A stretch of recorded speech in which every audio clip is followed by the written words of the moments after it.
Take a diarrhea dump in his ear. He'd rather eat the rotten asshole of a roadkill skunk and down it with beer. He's the angriest gamer you've ever heard.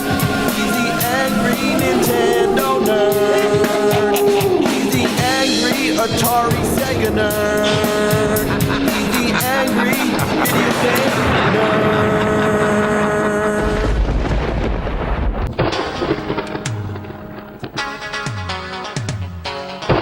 First of all, I just want to say happy Halloween. Sorry we can't have a big epic special this year. Hope you're all staying safe. I'm locked down in the nerd room, my bunker of ass and aardvark farts, about to play another game that's a steaming pile of shit, like the steam is the smell, visualized. So today we have Countdown Vampires. Countdown to me losing my shit! This game was shat out by Bandai to capitalize on the survival horror craze back on the original PlayStation. If you consider games like Resident Evil and Silent Hill to be the Street Fighter and Mortal Kombat of the horror world, well then Countdown Vampires is the Time Killers. Actually, that's kind of mean towards Time Killers. This is more like the Shadow War of Succession of horror games. Countdown Vampires is often considered to be a clone of Resident Evil. Yeah, if they cloned it from piss, shit, and vomit with barely any trace of usable DNA. I mean, this game is a motherfucking malformed mistake of a doppelganger that should be destroyed with fire. The game takes everything Resident Evil does right and fucks it up royally. This is a game people should have been fired for.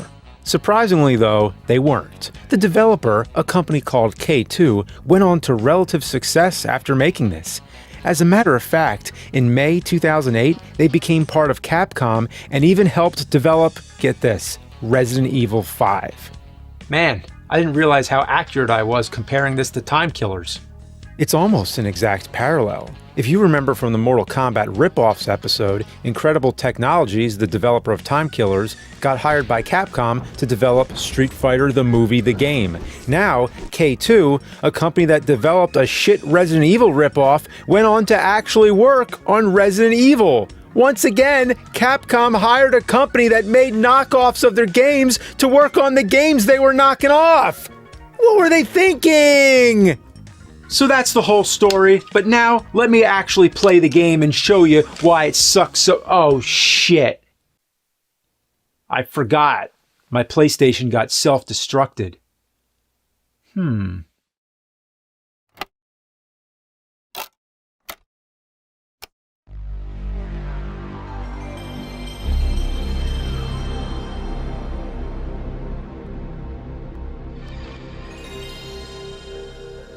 Well, I'll be shit damned. It works. Alright, let's start Countdown Vampires. One thing that flabbergasts my ass is that this game takes up 3 goddamn memory card slots. I have no idea why, but luckily, I have the perfect memory card for it. The first thing you do in the game is enter a name and blood type. I went with type AB for Astro Bastard. Then we get this FMV cutscene, which is PlayStation as fuck. It tries really hard to look cool and introduces us to the main character, Mark McGrath from the band Sugar Ray. Nah, just kidding. He's a generic douchebag named Keith J. Snyder. He's sent to guard a movie director at this horror-themed casino. According to a file you get in the game, Keith apparently murdered another detective, so to punish him, they sent him to work security at a casino. How the fuck does that make sense? A murderer, somebody who murdered people, murdered a detective, and he doesn't go to prison? He becomes a security guard at a casino? Wow. The intro cutscene is all over the place. It introduces a bunch of characters that never come back in the game. Literally, none of these people are in the game except for the security guard and this waitress. And the security guard just shows up dead 1 fucking minute into the game. So pay no attention to this weird SWAT team guy, the movie director, the woman in the red dress, and this gray cat that they show for some reason. I like the cat though. After a montage of edgy late 90s shit, a couple strippers turn into vampires. It's kind of like From Dusk Till Dawn, but more like Dusk Till Diarrhea. All hell breaks loose and this one guy just falls trying to go up some stairs. It's pretty hilarious. Then one of the stripper vampires falls into a pool of jizz or something and turns back to normal. This whitewater turns them back to normal. She's still fucking dead, but now she's a dead normal person and not a vampire. So yeah, in this game, the vampire's weakness is not holy water, it's white water. Yeah, so if you ever get chased by some vampires, just hop on a river raft and go down some rapids. That'll stop those blood-sucking fucks!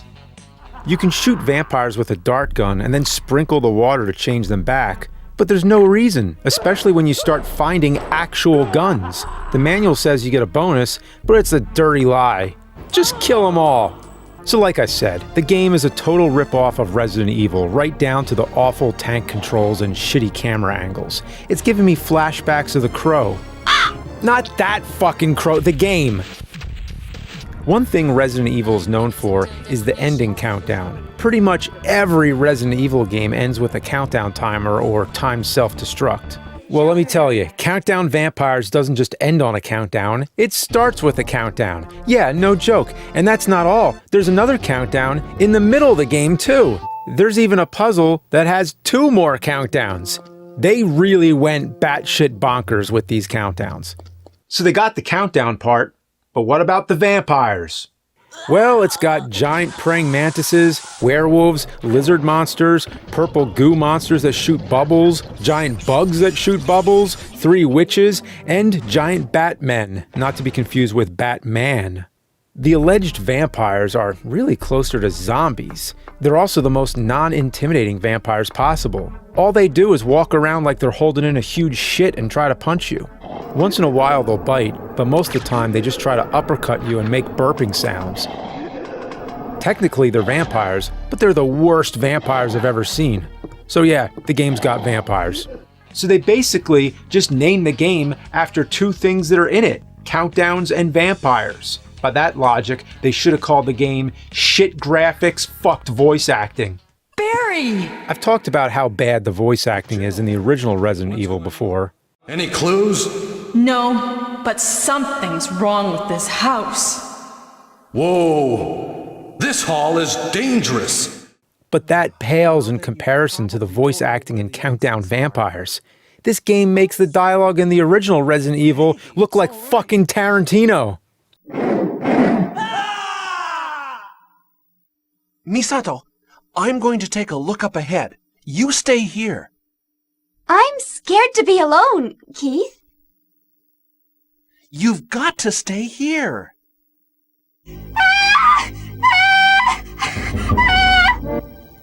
What's the matter?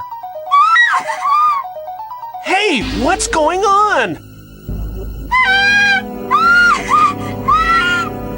Settle down. Hey, calm down. The main character's voice really doesn't match his look at all. So anyway, back to the game. The first thing that happens is a countdown timer starts, and you have 3 minutes to get out of this area. There's a couple vampires, walking around like morons. They can't even follow you up the stairs. They just walk around in circles. The enemies in this game have some of the worst AI I've ever seen in any video game. It can't even be considered artificial intelligence, more like genuine stupidity. Look at this shit. These 2 zombie things walk into each other and then get stuck. Then 2 more walk over and they get stuck too. This isn't even a glitch or anything. It's just the way they were programmed. The game has you running from one end of the map to another, finding keys, ammo, and files that are riddled with spelling errors. Thank again with much gratitude. Did anyone proofread this shit? There's a lot of words missing spaces, like mystical strength and beporing. Even one of the weapons is misspelled in the menu. The stun glove is called the stun globe. How do you misspell one of the first items you get in the game? My favorite is when you find the secret elevator in the stripper pole and it says, there's an elevator, but it doesn't turn on the power. I don't even know what it's trying to say. The game seems padded out with barely any content. There's rooms that are completely pointless, like here where it has you climb down a ladder just to run a few feet and climb back up another ladder. Why not just make it one long walkway? There's also rooms that'll be locked only for the key to be right in the next room. Why even do that? Just make the fucking door unlocked. What was the point of having me go one fucking room over just to get a key? That adds nothing to the game. I haven't talked much about the plot, but that's because there isn't much plot. There's a prophecy about some guy named Gels who will be resurrected, and then there's this weird man in black following you. Where's the girl? And then there's this girl named Misato. Every time you come across her, the main character tries to ditch her.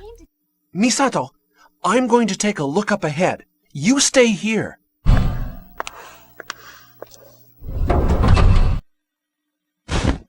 How's your ankle doing? It hurts a bit, but I can walk. It's no good. Wait here. I will be back. Promise? Get in the trunk of the car. It's safer there than anywhere else. It's like he wants nothing to do with her, but she's the only character in the game other than you and the man in black. One thing I completely forgot about is this game is actually 2 discs. Halfway through the game, you fight the first boss, and at first I thought it was the final boss, and that I could finally go on with my life and stop wasting it playing this. But no, I had an entire fucking disc left. And the entire second portion is the same exact thing as the first. Run here, get a key, run back there, use the key, and get another one that opens a different door back where you came from, rinse and repeat. It's more fun to run to the store and go grocery shopping and then come back home and realize you forgot something than playing this fucking shit. And to be honest, running real-life errands is more challenging than any part of this game. Right here, I'm at the end of the game, and look at all the items I have. I counted, and altogether, I have 834 bullets across 8 different guns, and I'm on the final boss. And it's not like I've been saving my ammo. I've killed almost every enemy. You might think I'm playing on easy or something, but no, I'm on normal mode. The only difference is that in easy mode, the vampire zombies hop around like frogs. That's it. Another thing, I didn't die once the entire game. I'm dead fucking serious. The only time I did actually die was when I tried to die to see what would happen, and it's as dumb as you'd expect. Just look at this. The final boss, or bosses, are these 3 witches that float around and laugh. They shoot Hadoukens and triangles and shit, but it's pretty easy to beat them. Oh, and the ending cutscene is possibly the worst on the PlayStation. It's Master Chu and the Drunkard Who levels of fucked. But what are they? Real vampires. Misato, you mean you never heard of Gels? Gels is the Emperor of Darkness. What?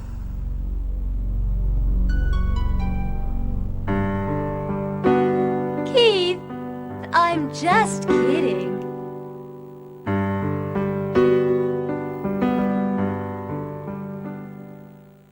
Yeah, that's it. That's the best ending you can get.